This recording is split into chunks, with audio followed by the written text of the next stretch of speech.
लातूर शहरातील प्रभाग क्रमांक 7 मध्ये जर पाहायला गेलं तर काँग्रेस आणि वंचित आघाडीनं मोठ्या प्रमाणात विजय मिळवलेला आहे। काँग्रेस आणि वंचित आघाडीचे चारही उमेदवार विजयी झालेले आहेत। माझ्यासोबत काँग्रेस आणि वंचित आघाडीचे उमेदवार आहेत, त्या उमेदवार आहेत। मला सांगा ताई, कशा पद्धतीचा हा विजय असं आहे तुमच्यासाठी आणि कशा पद्धतीचा प्रचार राहिला आहे? खूप छान पद्धतीचा विजय झालेला आहे आमचा। चारही प्रभाग क्रमांक 7 मधील चारही सीटा लागलेल्या आहेत। मी वंचित बहुजन आघाडीची उमेदवार आहे व माझ्यासोबत 3 आणखी काँग्रेस पक्षाचे देखील उमेदवार होते। त्यांचाही विजय झालेला आहे।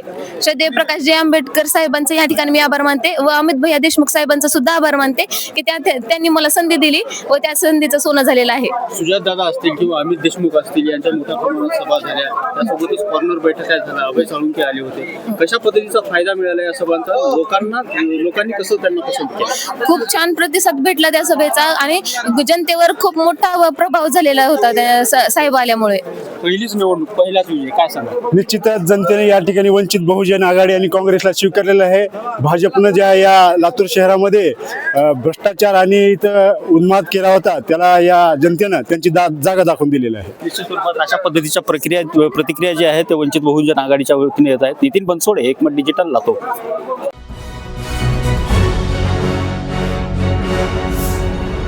Thanks for watching Ekmat Digital.